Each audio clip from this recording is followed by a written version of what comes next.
जय श्री कृष्ण बंधुओं।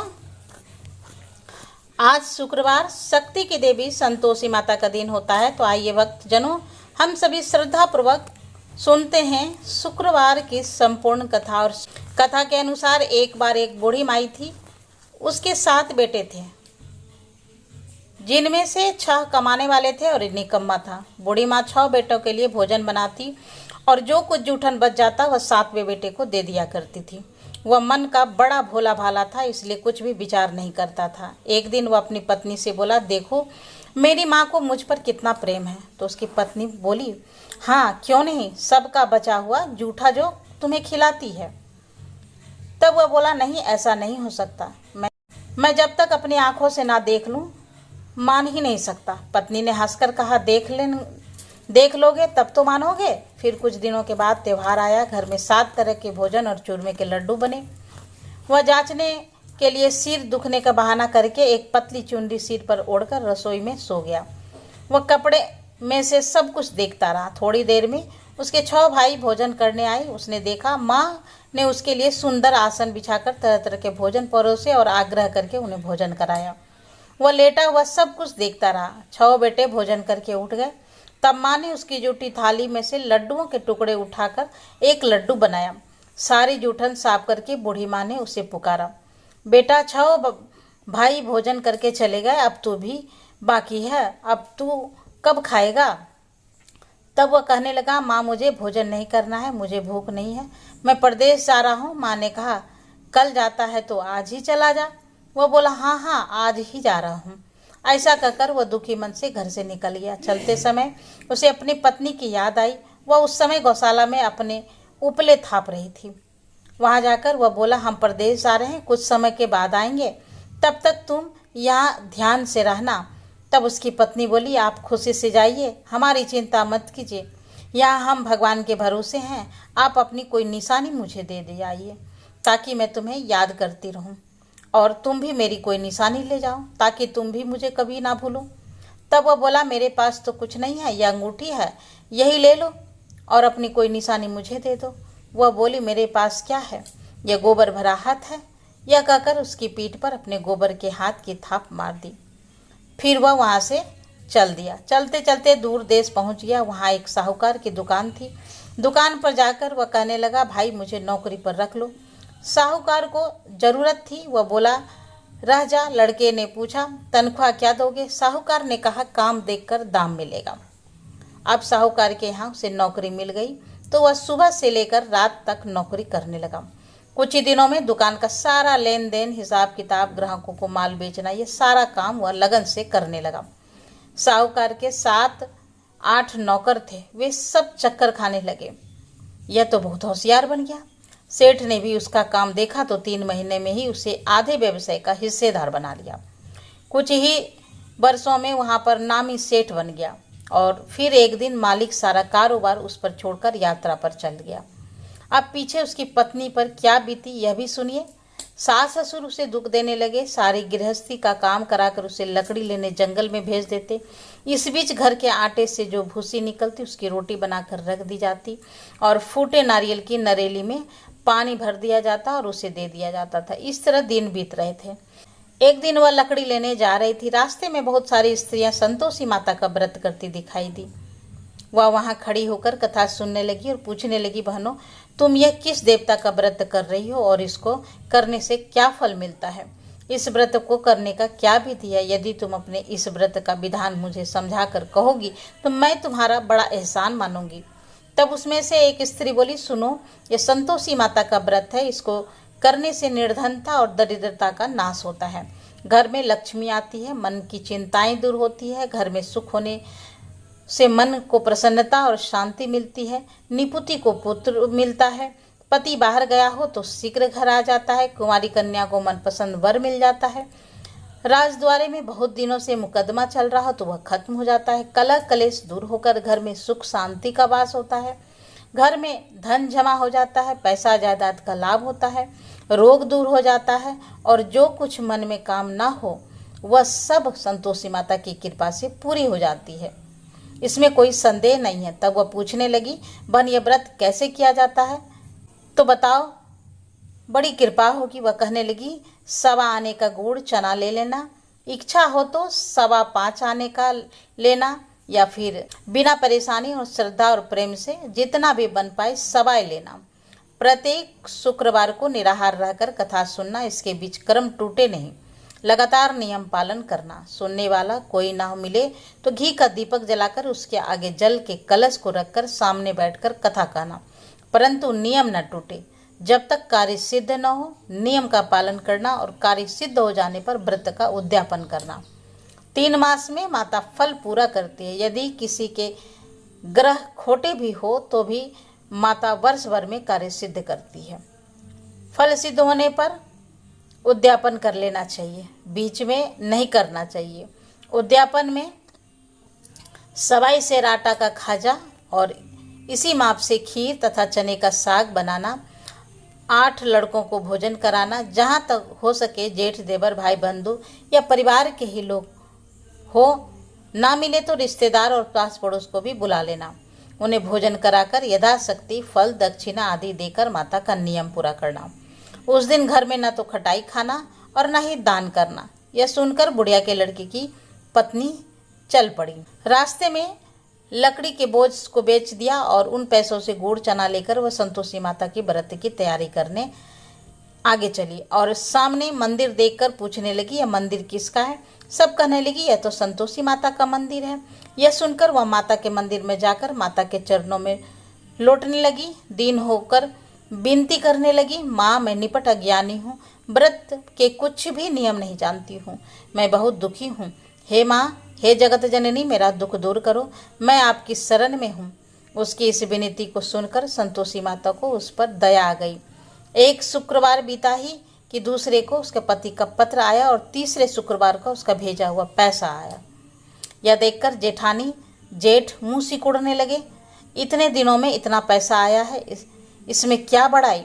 लड़के ताने देने लगे, अब तो काकी के पास पत्र आने लगे हैं, रुपया आने लगे हैं, अब तो काकी की खातिर बढ़ेगी, अब तो काकी बोलने से भी नहीं बोलेगी। बेचारी सीधी सादी थी, कहती भैया कागज आवे रुपया आवे, हम सभी के लिए तो अच्छा है।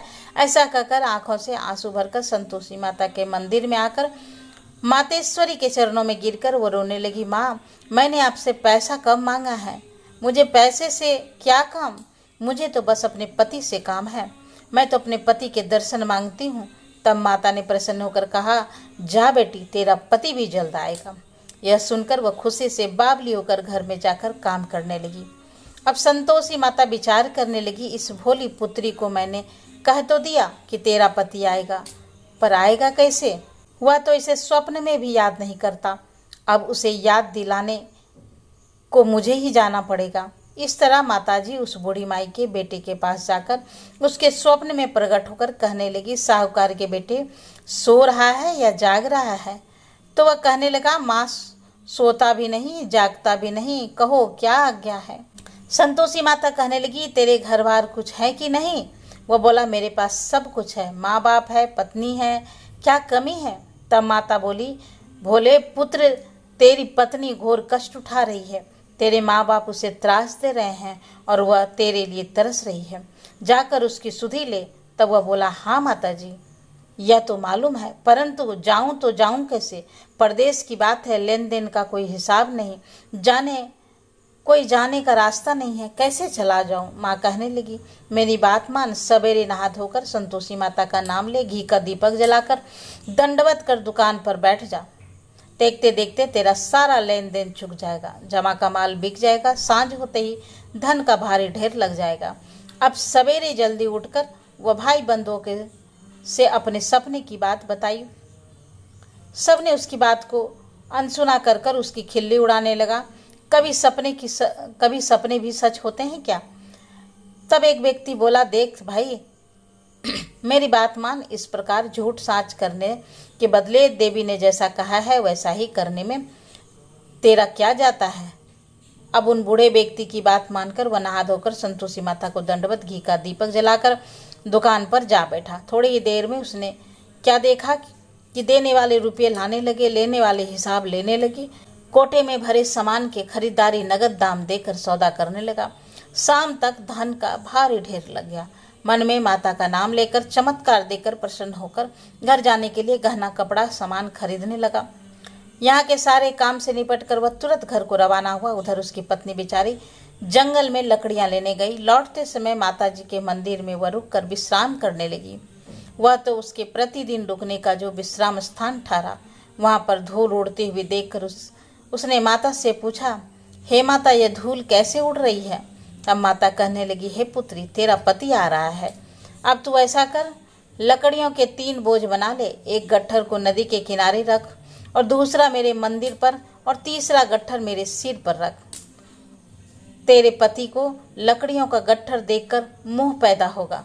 वो यहाँ रुकेगा, नाश्ता पानी खाकर माँ से मिलने जाएगा। तब तू लकड़ियों का गट्ठर उठाकर जाना और चौक में गट्ठर डालकर जोर से आवाज लगाना, लो सासू जी लकड़ियाँ का गट्ठर लो, भूसे की रोटी दो, नारियल के खोपड़े में पानी दो। आज मेहमान कौन आया है?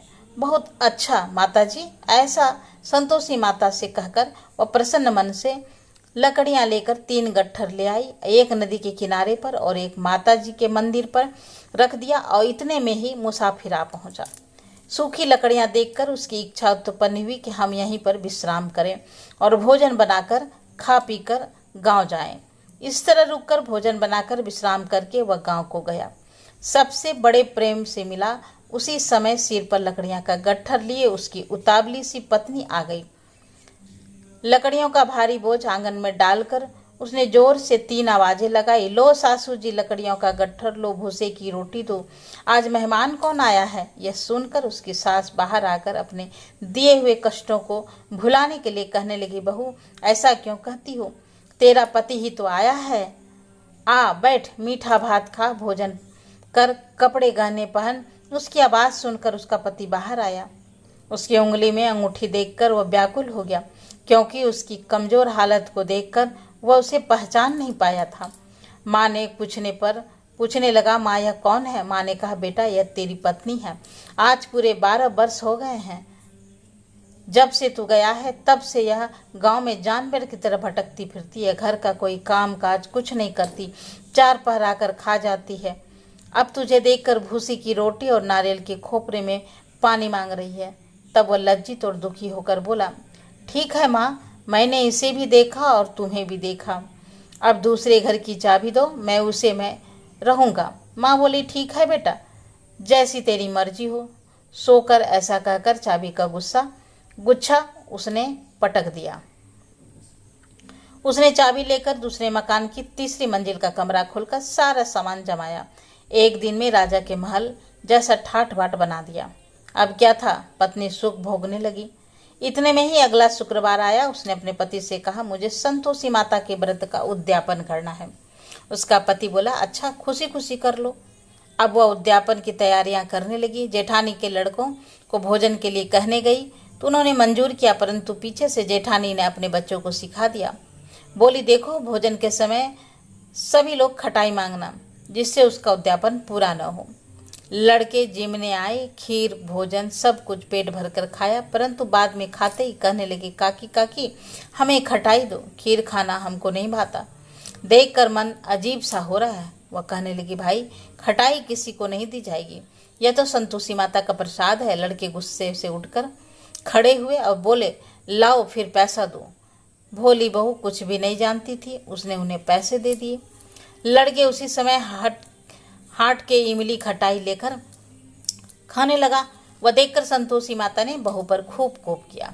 संतोषी माता के कोप के कारण राजा के दूत आए और उसके पति को पकड़ कर ले गए।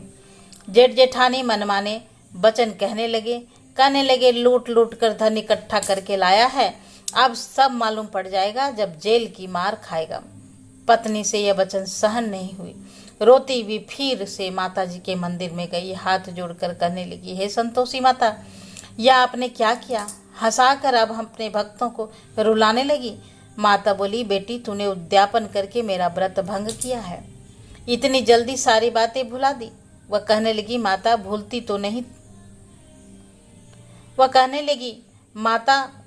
तो नहीं, ना ही कुछ अपराध किया है। मैंने तो भूल से लड़कों को पैसे दे दिए थे, उन्होंने ले जाकर खटाई खा ली, मुझे क्षमा करो। माँ मैं फिर आपका उद्यापन करूँगी। माँ बोली लेकिन अब भूल मत करना। वह बोली अब भूल नहीं होगी माँ, यह बताइए वह कैसे आएंगे। माँ बोली जा पुत्री, तेरा पति तुझे रास्ते में आता मिलेगा। वह निकल गई। रास्ते में उसका पति उसे आता हुआ मिला। पूछने लगी तुम कहाँ चले गए थे। तब पति बोला इतना धन जो कमाया है उसका कर राजा ने मांगा था, वही देने गया था। तब वह प्रसन्न होकर बोली भला हुआ, अब घर को चलो। वे दोनों घर गए। कुछ दिनों के बाद फिर शुक्रवार आया। तब वह बोली मुझे फिर से माता का उद्यापन करना है। पति ने कहा करो। बहू फिर से जेठ के लड़कों को भोजन के लिए कहने गई। जेठानी ने एक दो बातें सुनाई और सभी लड़कों को सिखाने लगी तुम सब लोग पहले की तरह खटाई मांगना। अब लड़के भोजन से पहले ही कहने लगे हमें खीर नहीं खानी, हमारे जी बिगड़ता है, कुछ खटाई खाने दो। वह बोली खटाई किसी को नहीं मिलेगी, आना है तो आओ। वे नहीं आए। ब्राह्मण के लड़कों को बुलाकर वो उन्हें भोजन कराने लगी। यथाशक्ति दक्षिणा के जगह एक एक फल उन्हें दे दिया, जिससे संतोषी माता प्रसन्न हुई। अब माता की कृपा होते ही 9वें मास में उसके चंद्रमा के समान सुंदर पुत्र प्राप्त हुआ और पुत्र को पाकर वह प्रतिदिन माता जी के मंदिर में जाने लगी।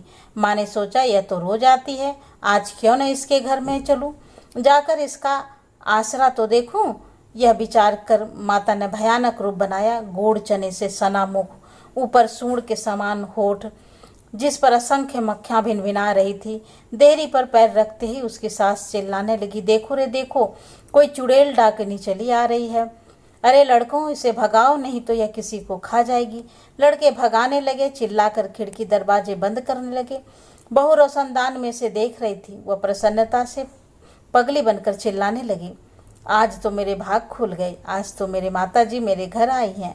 वह अपने बच्चों को दूध पीने से हटाने लगी। इतने में ही सास का क्रोध फट पड़ा। वह बोली अरे पगली क्या देखकर उतावली हुई हो जो बच्चे को पटक दिया। वह बोली सासू माँ मैं जिनका व्रत करती हूँ वह यही संतोषी माता है। इतना कहकर झट से उसने सारी खिड़की दरवाजे खोल दिए। फिर तो सब ने माता जी के चरण पकड़ लिए और विनती करके कहने लगे हे माता हम मूर्ख हैं, अज्ञानी हैं, आपके व्रत की विधि हम नहीं जानते हैं। व्रत भंग करके हमने बड़ा अपराध किया है। हे जगत माता आप हमारे अपराध क्षमा करें। उनके इस प्रकार विनती करने पर संतोषी माता प्रसन्न हुई। बहू को प्रसन्न होकर जैसा फल दिया वैसा ही संतोषी माता सबको देना। जो भी आपकी कथा पढ़े या सुने उसके साथ हुंकारा भरे उसकी सारी मनोरथ पूर्ण करना। सभी प्रेम से बोलिए संतोषी माता की जय। कथा समाप्त हुई।